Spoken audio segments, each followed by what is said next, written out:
voy a comenzar. Hemos hablado de las pendientes mínimas, ¿no? Vamos a continuar a partir de ahí.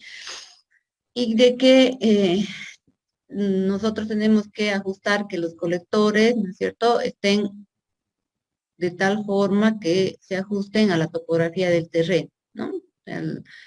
La pendiente natural tiene que ser la que nos haga que nosotros realicemos el diseño del desagote de las aguas de lluvia hacia un punto bajo, ¿no es cierto? Entonces, ese es el criterio principal para esto, ¿no? Habíamos visto las formulitas que hay para pendientes de sección llena y de sección parcialmente llena, ¿no es cierto?, que están en función del valor de la fuerza atractiva y y de esa forma nosotros encontrar esos valores de pendientes mínimas, ¿no? Pendiente mínima de la tubería metro sobre metro, la tensión tractiva de mínima en pascales, la densidad del agua, la aceleración de la gravedad, el radio hidráulico y el diámetro del conducto son las variables que ingresan en estas ecuaciones que la norma admite para determinar las pendientes mínimas, ¿no? O sea, perdón, y el ángulo, obviamente, con el que vamos a estar inclinados dentro de la tubería, ¿no? Esta pendiente mínima, obviamente, nos debe garantizar esa condición de autolimpieza, es decir, la fuerza atractiva mínima que se necesitará para que no queden residuos dentro de la tubería, ¿no? Para ello, se había hablado de que nosotros vamos a realizar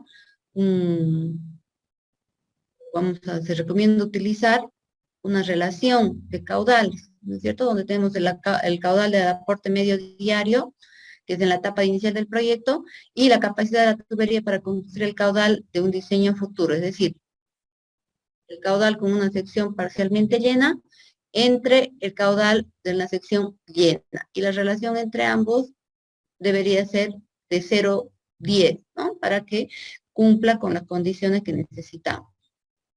Entonces, a partir de ahí, nosotros tenemos el concepto de la pendiente mínima admisible, ¿no?, a partir de esa relación, que nos dice que esta deberá determinarse para condiciones que habíamos visto en el anterior punto de la fuerza atractiva media, ¿no?, donde tendrá que ser de 1,5 pascales, ¿no?, donde tendrá que cumplir esto para poder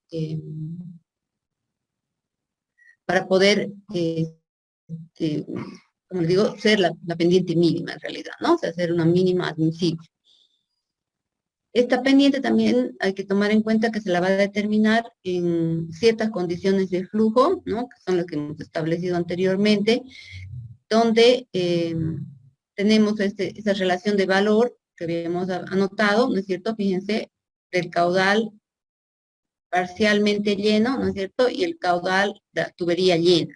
Esa relación nos hace que nosotros podamos hablar de una relación de H sobre D, ¿no es cierto?, y del ángulo, y también relacionamos el radio hidráulico. Entonces, este relacionamiento que ahorita vamos a ver en qué consiste, ¿no?, es importante tomar en cuenta. ¿Por qué?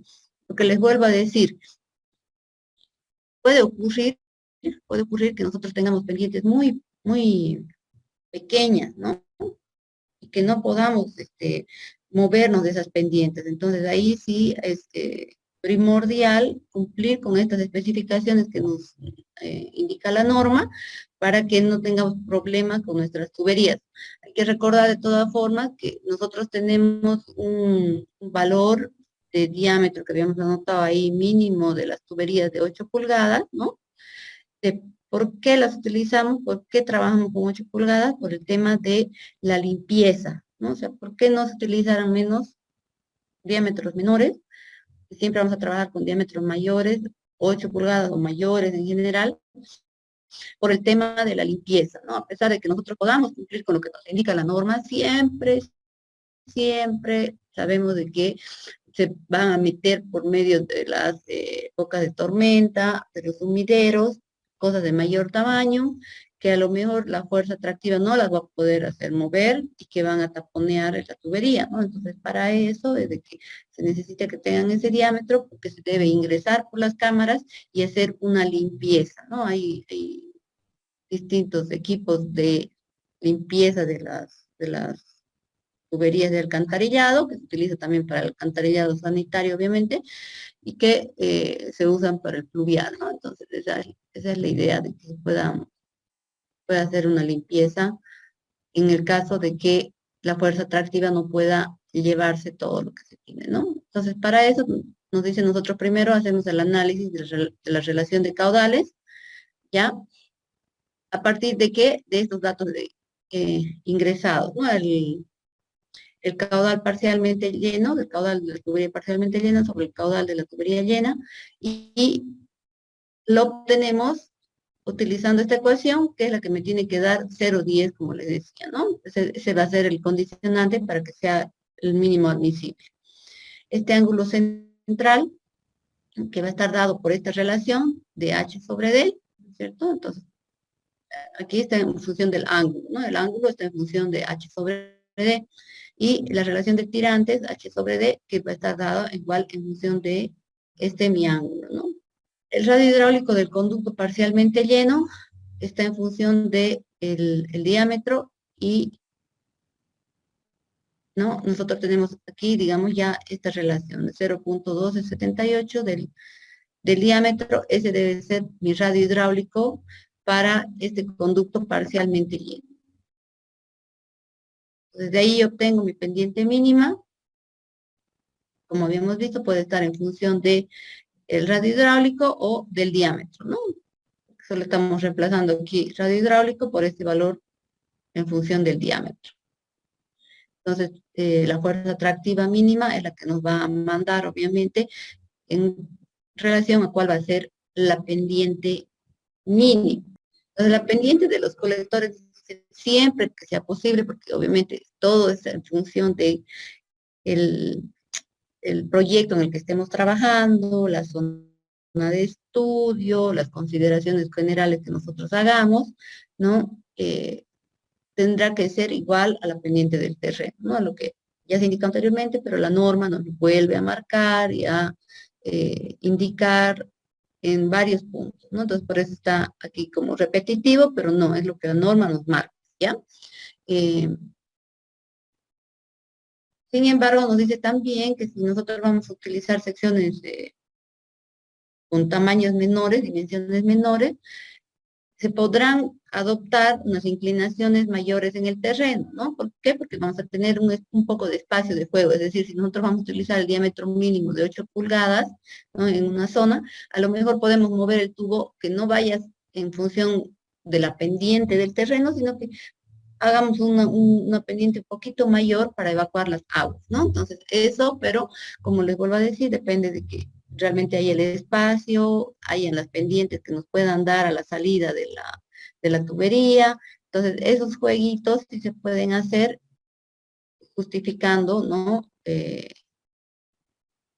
Como nos dice, como el, el proyectista siempre va a justificar el motivo por el cual está haciendo esas variaciones y incrementando volúmenes de excavación, porque obviamente también si nosotros hacemos una mayor pendiente, tenemos mayor excavación y aumentamos costos, ¿no es cierto? Entonces todo eso debe estar justificado técnicamente y avalado, digamos, en relación al presupuesto, ¿no? Entonces son las cosas que siempre se trabaja en todo tipo de proyectos, no solamente para un proyecto de alcantarillado pluvial, ¿no? Pero como siempre les he estado diciendo, el tema del alcantarillado pluvial es de que nunca se invierten los recursos requeridos, suficientes, necesarios para realizar una obra de este tipo, ¿no? Encima, como es una obra que está tapada y no se ve, entonces por lo general no es de preferencia de las instituciones o las autoridades para realizar, ¿no? Entonces, si se fijan, hay una tabla que nos muestra la norma, que nos dice la pendiente mínima admisible, que es la relación de los caudales, el caudal parcialmente lleno, entre el caudal lleno entre 10, y tenemos los diámetros, las pendientes, y las velocidades y caudales en sección llena, ¿no? Entonces, fíjense, bueno, aquí nos pone diámetros de 4 o 6 pulgadas, pero nosotros sabemos que vamos a trabajar a partir de las 8 pulgadas en el caso de el alcantarillado pluvial. Entonces, es a partir de ahí que nosotros nos vamos fijando, ¿no? De los valores con los que vamos a ir trabajando, ¿no? 3.99 y vamos a llegar hasta un diámetro que está marcado aquí de 40, que nos dice la pendiente tiene que ser de 0,80, ¿no? Volvemos a decir, esta es una tabla de pendientes mínimas admisibles, ¿no? Entonces ya están calculados también esos valores de velocidad, que alguien me decía, ¿no? ¿Cuál va a ser la velocidad mínima, ingeniera? 0,60. Bueno, aquí más o menos ustedes pueden ver, ¿no? 0,66, ya porque hablamos de 8 pulgadas, ¿no es cierto? Y los caudales que van a transportar. Entonces, a partir de ahí, esos son los valores mínimos que les corresponderá para cada una de los diámetros, ¿no? Y con estos valores mínimos nosotros estamos garantizando la fuerza atractiva que nos piden, ¿no es cierto? De 1.5 pascales, es lo que tenemos.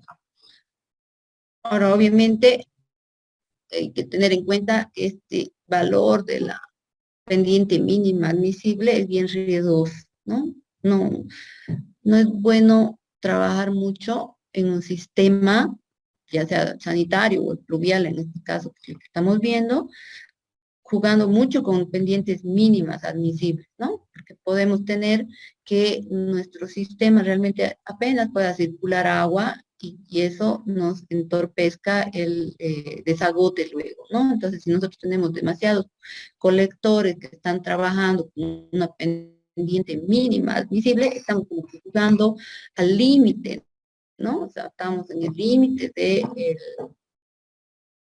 del trabajo, digamos, de nuestra tubería o de nuestro sistema. Entonces, ahí hay que ser muy cuidadosos, muy criteriosos y, como les digo, ya cuando no haya más solución, realmente no haya otra salida, trabajar o diseñar ese colector con esa pendiente mínima admisible, ¿no? Pero, como les vuelvo a decir, importante de que se sepa de que si nosotros jugamos al límite podemos tener resultados que no van a ser los esperados y los requeridos, ¿no? Además, fíjense, por ejemplo, cuando hablamos de una tubería muy grande, ¿no? Ponerle una pendiente muy bajita, así mínima, podría haber errores en el terreno, podría haber errores en la ejecución, ¿no?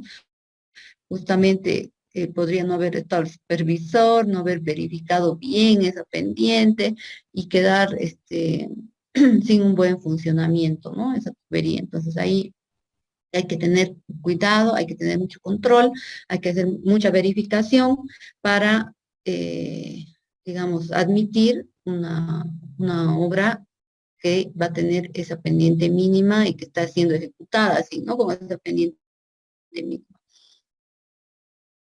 Disculpa que estoy un poco ronca. Ayer hablé mucho, después nos enfriamos, así que estoy con la voz apenas ahora ya. Pendiente mínima admisible para diferentes relaciones de caudal, ¿no? Entonces, esto es lo que nos plantea también la norma y nos dice que se pueden establecer otro tipo de relaciones de caudal, ¿no? Del presente y el futuro, porque fíjense, les vuelvo a decir, ¿no? O sea, la relación esta que hacen de caudales es en función de lo que hay ahorita y de lo que va a pasar más adelante, ¿no? Que suponemos que más adelante vamos a tener seguramente mayores caudales de ingreso a nuestros colectores, ¿ya? De acuerdo con estas condiciones locales, ¿no? Para los caudales de aporte. Entonces, en este caso, la pendiente mínima para diferentes relaciones de caudal está dada por una tabla que es la 4.10, ¿no? Que es la que eh, nos proporciona la norma, y donde nos están mostrando los criterios de diseño, ¿no? La relación que hay de caudal presente, digamos, parcialmente lleno, y el caudal tubería llena, que es la futuro. Las relaciones desde 0,10, que es la mínima que habíamos visto, se puede considerar, 0,15, 0,25, 0,35, la relación H sobre D, ¿no es cierto? Que van desde 0,2136 hasta 0,4084, la relación R sobre D, que va desde 0,1278 hasta 0,2175, y de la fuerza atractiva, que fíjense, debe mantenerse como mínimo 1,5, ¿no? Porque estamos hablando otra vez de pendiente mínima para estas diferentes relaciones de caudales, ¿no? De 0,10, 0,15, 0,25, pero la fuerza atractiva debe seguir siendo mínimamente 1,5 pascales, ¿no? Entonces, las pendientes mínimas, fíjense, varían según como nosotros estamos sacando aquí la relación de caudales, ¿no? Entonces, tenemos los valores que van variando, y las velocidades y caudales para secciones llenas, ¿no? Ya para tuberías que están trabajando con sección llena. Entonces, aquí tenemos los valores de las velocidades en metros sobre segundo para las distintas relaciones de caudales, y aquí el caudal que va a circular, ¿no? Con esta velocidad que va a circular dentro de la tubería, ¿no? Entonces, con estos valores ya nosotros tenemos los datos de información mínima requerida para poder trabajar, ¿no? Entonces, ya con esos valores, ustedes van a poder verificar si cumple o no cumple cuando ustedes hagan ya su tabla de cálculos, se haga el diseño y demás, si es que está dentro de la norma, ¿no? Como les vuelvo a decir, no es lo ideal tener estos valores mínimos, pero dadas algunas circunstancias, que no hay más donde mover o no hay donde hacer un juego ahí, se admiten y se trabajan, ¿no? O sea, porque son las que la norma nos están admitiendo, aunque estamos jugando al límite nuevamente. Pendiente máxima admisible, hay límite mínimo, hay límite máximo, ¿no? Y nos dice que va a ser aquella que para una velocidad dentro de la tubería de 5 metros segundo, ¿no? Nosotros tengamos un valor, ¿no? Entonces, esta es la limitante, ¿no? La velocidad dentro de la tubería de 5 metros segundo. Entonces, eso nos va a plantear cuál va a ser esa pendiente máxima admisible, ¿no? El tirante de agua nos dice que la altura del tirante de agua en los colectores pluviales, del alcantarillado pluvial a considerar, en conductos que son circulares, ¿no? Van a ser a sección llena. Eso es lo máximo, obviamente, que podemos hacer circular dentro de estas tuberías, ¿no? Ahora, es obvio, estas tuberías son diseñadas, ¿no? Para trabajar y funcionar como conductos libres, sin presión. O sea, no van a ser conductos a presión. Si bien va a ser una tubería que esté llena, pero no es una tubería a presión. Es decir, no hacemos las consideraciones de un sistema de agua potable, ¿no es cierto? Donde tenemos el tubo lleno, pero está a presión. Entonces, en este caso, trabaja como tubería, como sección llena, pero como un conducto libre. Es la misma casi consideración que han hecho ustedes para alcantarillado sanitario, pero ahí dejan siempre, ¿no es cierto?, un espacio libre en la tubería para la circulación debido al arrastre de sólidos que hay, ¿no? Cuando se trabaja con secciones rectangulares, porque pueden haber secciones rectangulares, ¿no? Que se arman una cajonería de hormigón armado de forma rectangular para trasladar, digamos, grandes caudales, en general, cuando digamos ya hay varios colectores que se juntan y van a ir a la desembocadura, podría necesitarse una sección rectangular para dar un mayor capacidad de colectar, ¿no? Entonces, nos dice que la sección llena debe ser también como conducto libre, ¿no?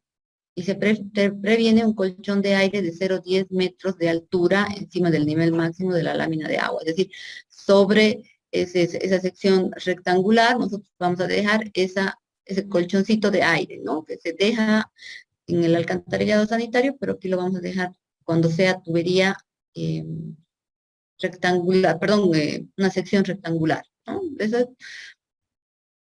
porque tenemos que, como les decía, garantizar de que la conducción es de un conducto libre, ¿no? Entonces, por eso es que se tiene que dejar ese pequeño margen cuando hablamos de secciones rectangulares.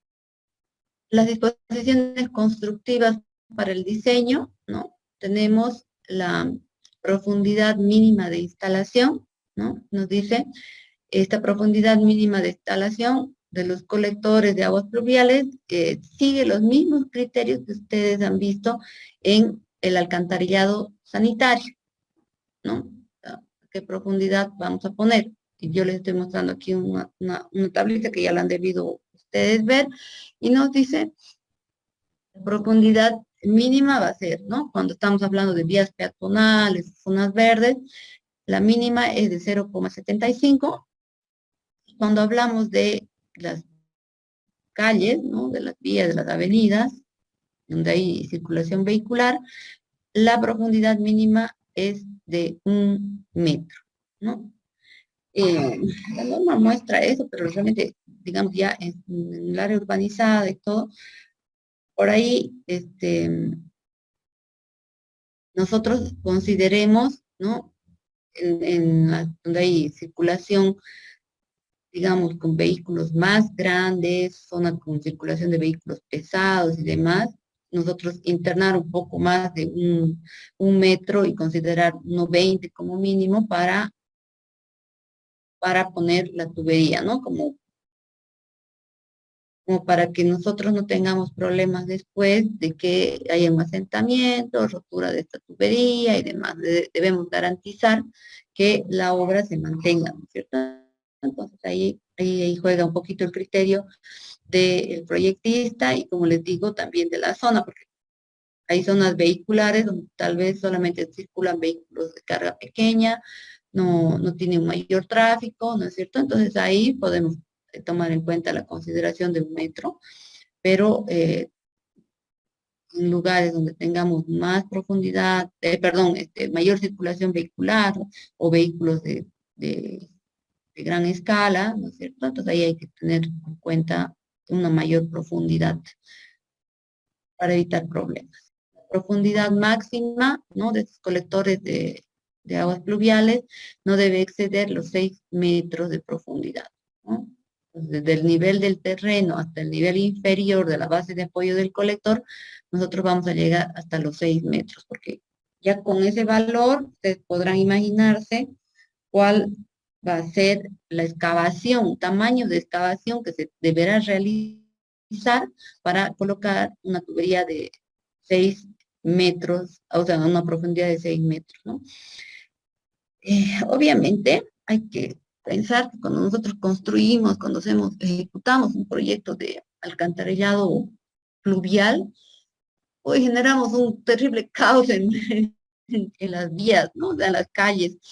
Es una obra que tampoco le gusta mucho tener al vecino porque las excavaciones que se hacen son grandes, por lo general, ¿no? Hay bastante profundidad para garantizar el funcionamiento, entonces, se excava, se hace unas zanjas bastante grandes en la calle, se corta el tráfico, se saca muchísima tierra, el vecino no puede circular, ¿no? Entonces genera problemas sociales con los vecinos.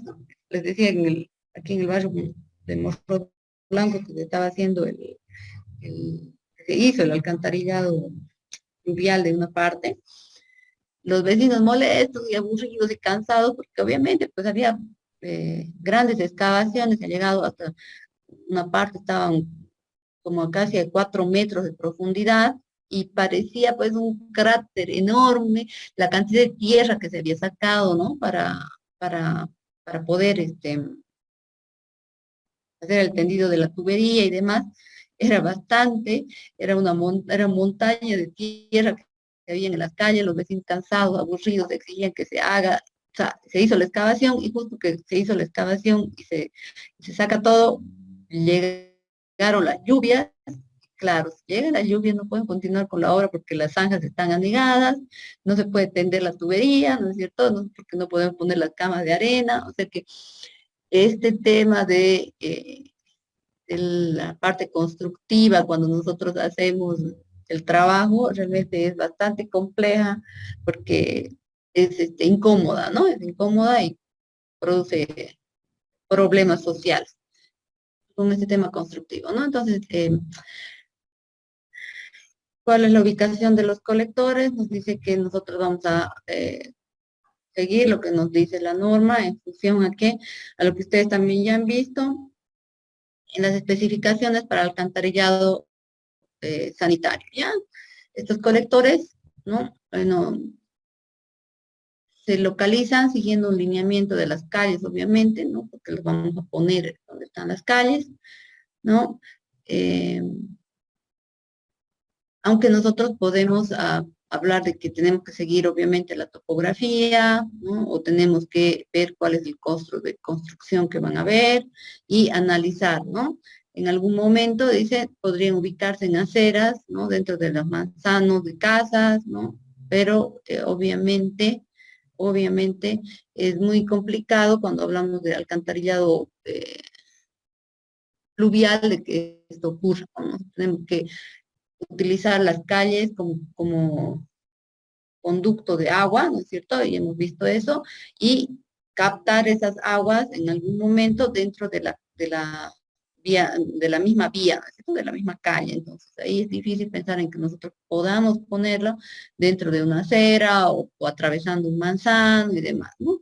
Salvo que sea, digamos, ya el colector que capta el agua y que por no hay otro lado, tengamos que atravesar, ¿no? Un área determinada, pero solamente para llevar desde un punto hasta otro punto, ¿no?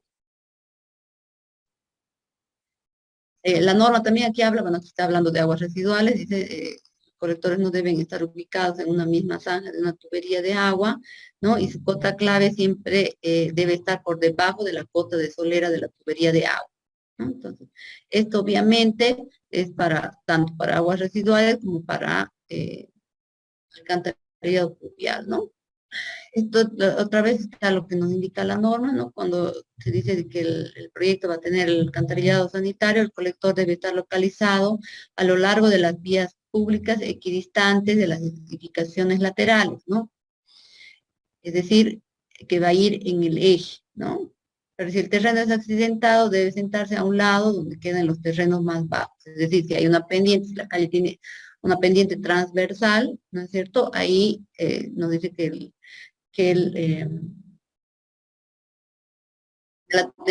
colector va a estar a un costado, ¿no? Pero en todo caso, siempre va a ir al medio, ¿no? Tanto para alcantarillado sanitario como para el pluvial, la tubería siempre la vamos a emplazar al, al medio, ¿no? Cuando te tiene sistemas separados, es decir, dos colectores, pueden ser vías muy grandes, ¿no es cierto? Tenemos anchos de vías en Bermejo, en Yacuiba, por ejemplo, en Villamontes, las vías muy anchas, ¿no? Santa Cruz también hay. Entonces ahí no puede que no va a dar pues hacer una sola línea de colectores, ¿no es cierto? Necesitaremos seguramente dos líneas de colectores, una a la izquierda, otra a la derecha de estas vías para poder captar, porque si lo ponemos al medio, hasta que llegue el agua al medio, o sea, no alcanza, no es suficiente, ¿no? Entonces ahí es que uno hace esa consideración de utilizar dos colectores para el alcantarillado pluvial también, ¿no? Nos dice la distancia horizontal entre ejes de los colectores de alcantarillado sanitario y pluvial debe ser de 1 metro, ¿no? Sin embargo, ¿no?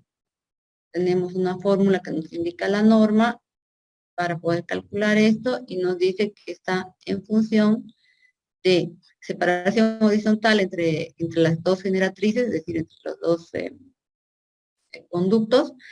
Tenemos el diámetro del tubo del alcantarillado sanitario, el diámetro del tubo del alcantarillado pluvial, cuando hay ambos, ¿no? En una vía pueden haber ambos, entonces ahí es que nosotros hacemos esta separación para tener qué distancia van a estar, ¿no?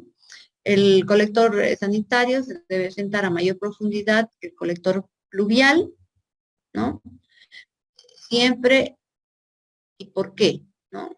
Porque sabemos de que si existiera una pérdida en el colector del sanitario, va a contaminar todo lo que tenga por debajo, ¿no es cierto? ¿Por qué? Porque se va a infiltrar, porque va a haber la pérdida y se va a infiltrar. Entonces, siempre el alcantarillado sanitario tiene que estar debajo de todo lo que haya de instalaciones, cualquier tipo, digamos, de nuestra vía, ¿no? Todo tiene que estar por arriba.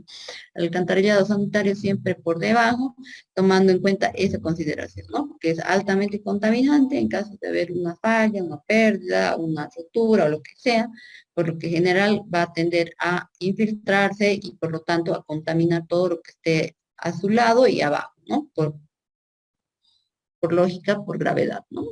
Entonces, ese es el- la consideración que se debe tomar en cuenta. Ahora, la distancia vertical mínima que va a ser separar estas generatrices, ¿no? Dos tubos, se calcula también con una fórmula que nos entrega la norma, donde tenemos que la separación vertical entre las generatrices, tenemos el diámetro del tubo del alcantarillado sanitario, el diámetro del tubo del alcantarillado pluvial, como las variables, ¿no?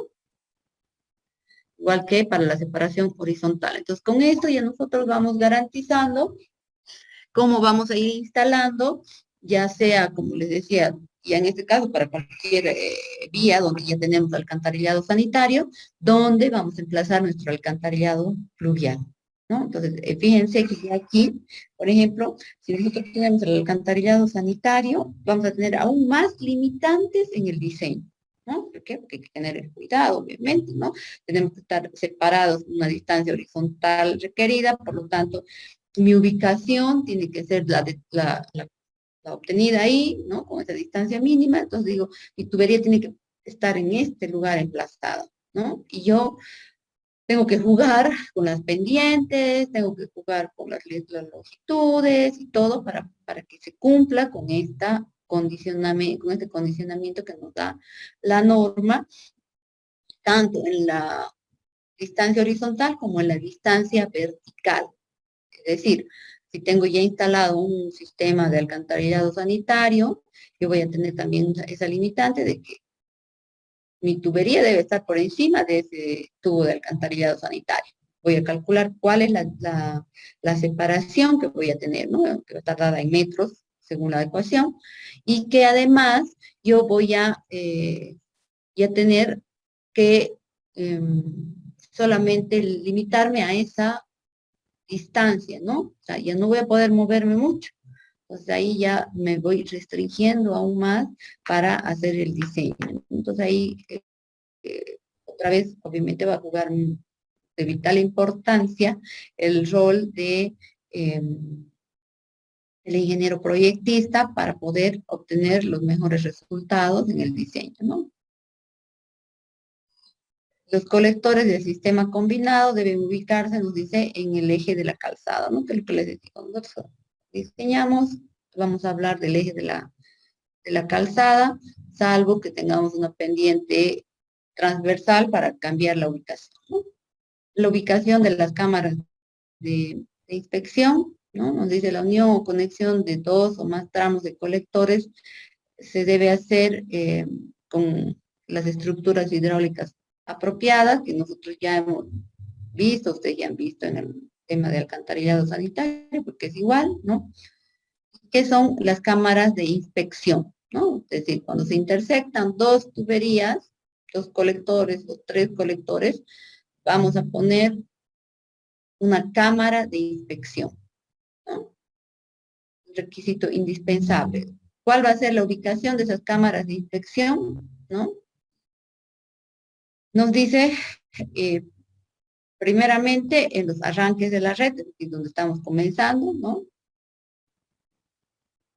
En lugares, en algunos casos, que pueden ser sustituidos por tubos de inspección o limpieza, que por lo general, cuando hablemos de alcantarillado pluvial, vamos a comenzar siempre con las cámaras, ¿ya? Son casi tubos de inspección y limpieza no se utilizan porque siempre hablamos de caudales bastante grandes, ¿no? Entonces, Partimos con cámaras nada más, ¿no? Cuando comienza la red, ahí ponemos una cámara. En los cambios de dirección, ¿no? Es decir, por ahí no se unen dos tuberías, pero sí va a haber una tubería y va a cambiar de dirección, ¿no? Es solamente una tubería, igual ahí tengo que poner yo una cámara y a partir de ahí otra vez como un arranque nuevamente del nuevo tramo, ahí voy a tener esa cámara de inspección, ¿no? En los puntos donde se diseñan caídas en los colectores, es decir, donde vamos a cambiar por ahí de pendiente o vamos a bajar más profundidad, ¿no es cierto? Ahí va a haber un cambio, ahí también tenemos que poner una cámara. En los puntos de concurrencia de más de un colector, que era lo que como concepto venimos al comienzo, es decir, donde se intercepten dos, tres o más colectores, ahí tiene que haber una cámara de espejo. En los cambios de pendiente, diámetro o material de la tubería, ¿no? En lugar de una cámara de inspección se puede emplear transiciones de hormigón ciclópeo que quedan enterradas.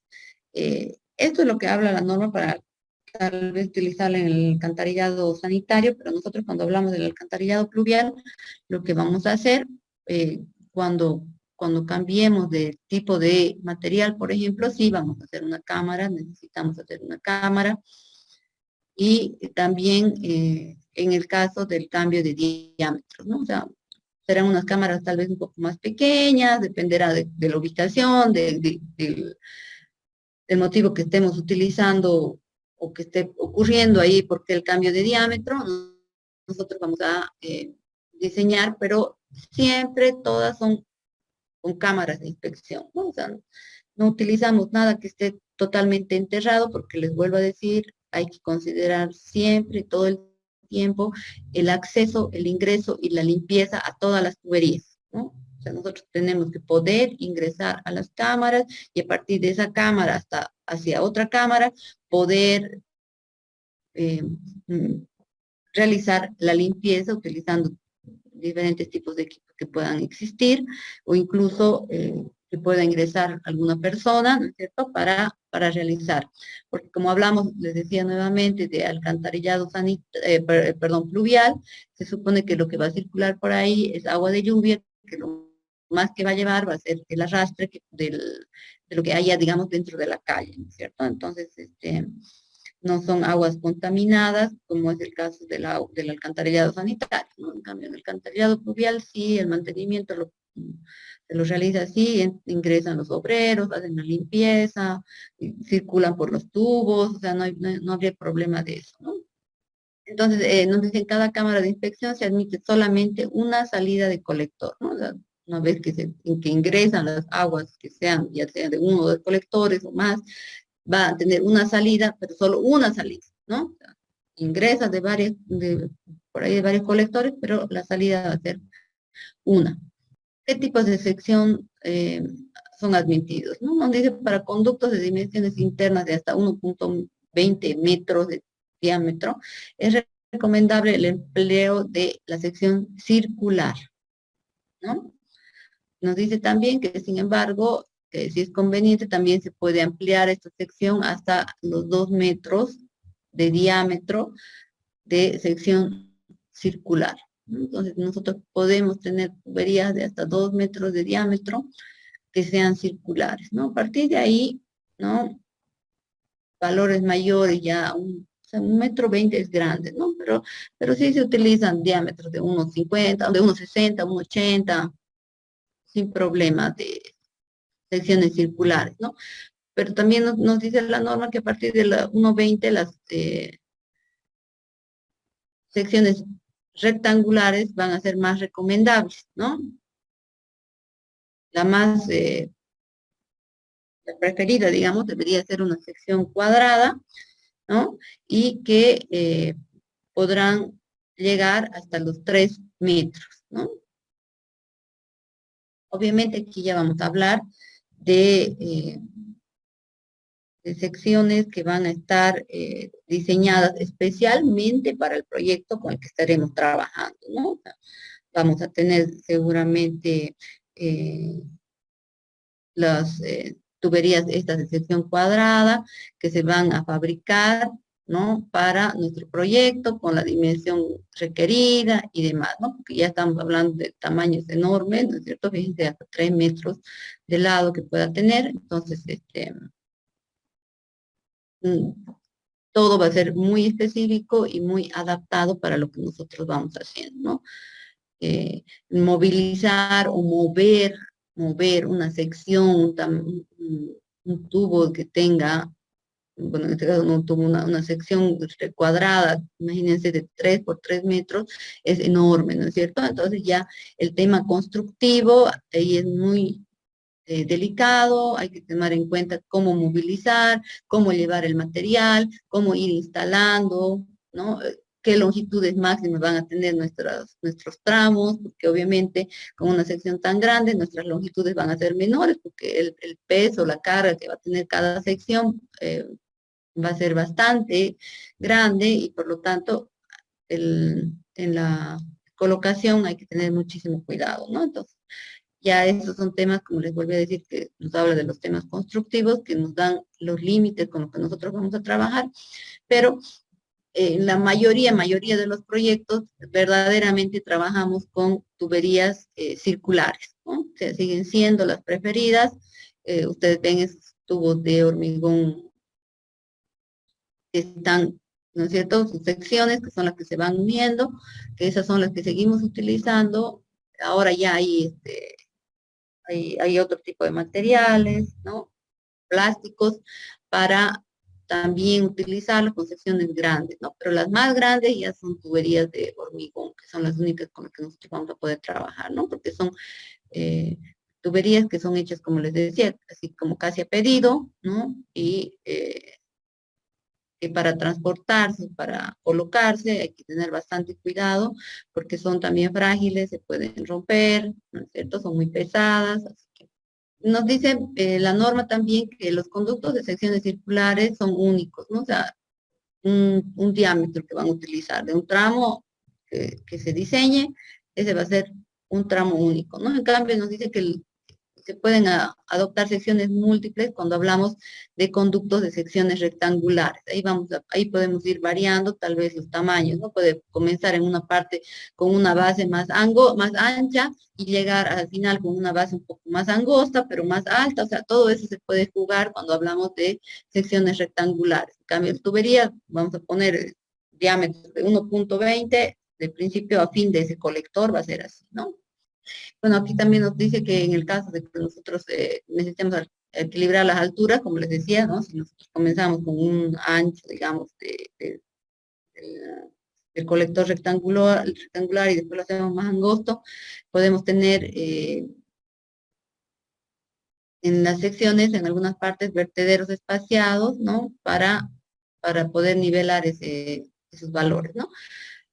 Podemos hablar de secciones rectangulares también cuando sabemos que vamos a hacer un canal, ¿no es cierto? Un canal donde van a aportar los colectores y van a llegar. eh, entonces ahí podemos tener una sección rectangular, que es la que aquí nos está diciendo. Nosotros podemos regularla, podemos poner distintas alturas y ahí ir generando algunos vertederos para poder nivelar y tener una circulación de agua, digamos, más regular, ¿no? Ahora nos dicen áreas urbanas no se admitirán canalizaciones abiertas, ¿no? Eso dice la norma, pero ya les he dicho, o sea, Santa Cruz, ¿qué es, no? Los anillos que tienen, en todos los anillos tienen los canales, ¿no es cierto?, de drenaje, que son abiertos.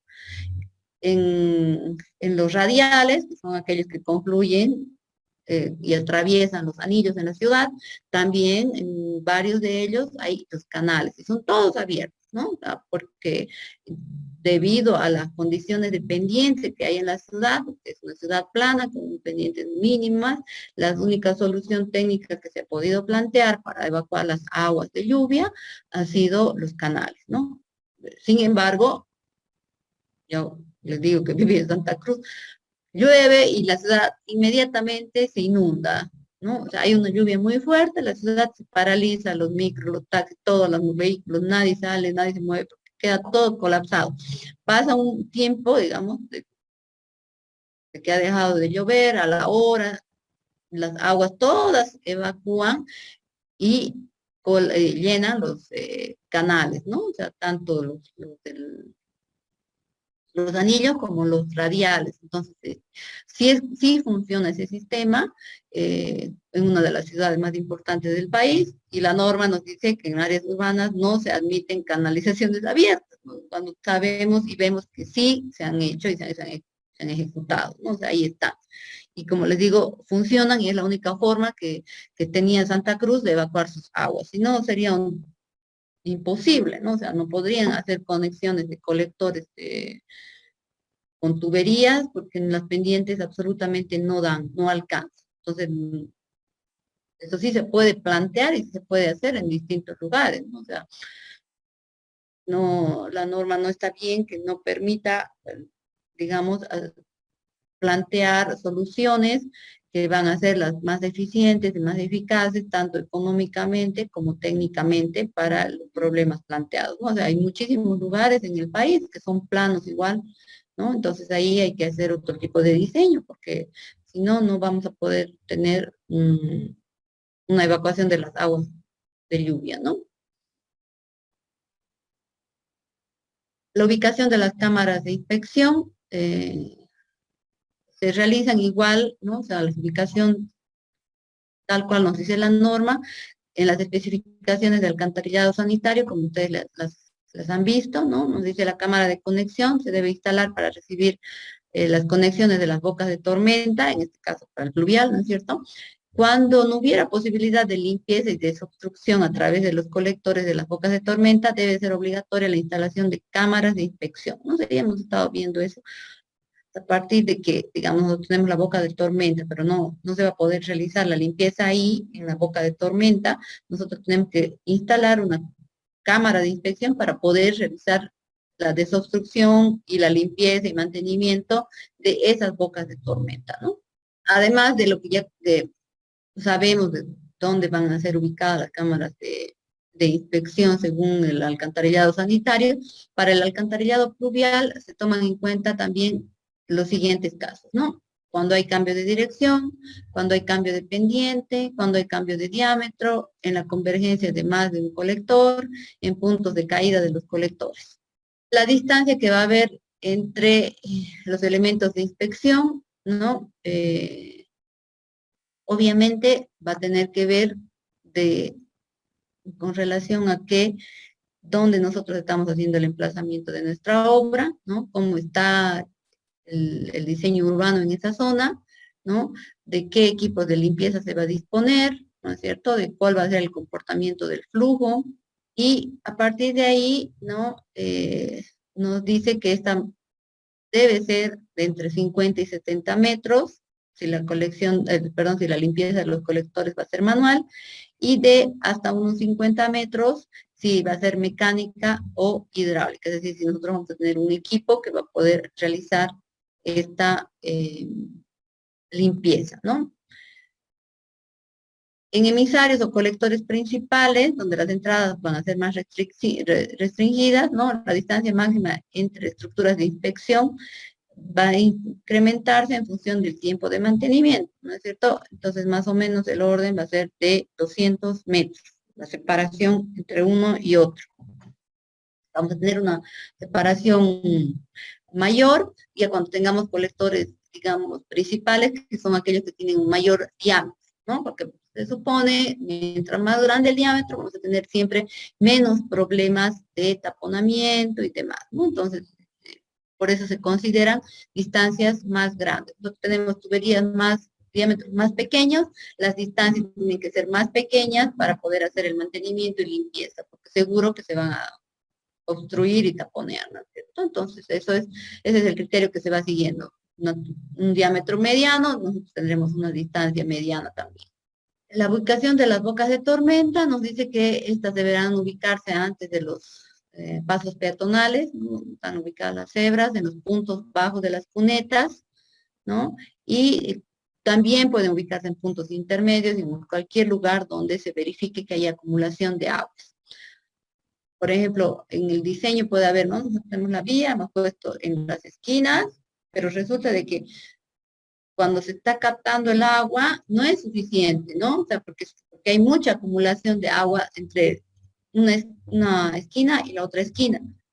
Entonces, se está anegando en el medio del tramo agua. Entonces, ¿qué se hace? Se pone también bocas de tormenta que puedan ir intermedias. O sea, no hay limitante en ese caso, ¿no? Lo importante aquí es de que se capten la mayor cantidad de agua. Ahora, obviamente, la idea es también el tamaño de esa boca de tormenta, ¿no es cierto?, para que cumpla con los requisitos de captar las aguas de lluvia y que no haya anegamiento. La interconexión entre tramos de colectores, ¿no? Debe hacerse siempre mediante la instalación de cámaras de inspección, ¿no? Con las siguientes condiciones. Las dimensiones de los colectores no deben disminuir en la dirección de aguas abajo. En la unión de colectores de diámetros diferentes, las claves deben mantener el mismo nivel. La caída máxima aceptable en una cámara de inspección no debe exceder los 2.5 metros, ¿no? Fíjense. En caso de que sea necesaria la adopción de una cámara mayor de 2,5 metros de altura, se debe estudiar la disipación de energía existente. Claro, les vuelvo a decir, hablamos de caudales grandes cuando estamos trabajando con alcantarillado pluvial, perdón.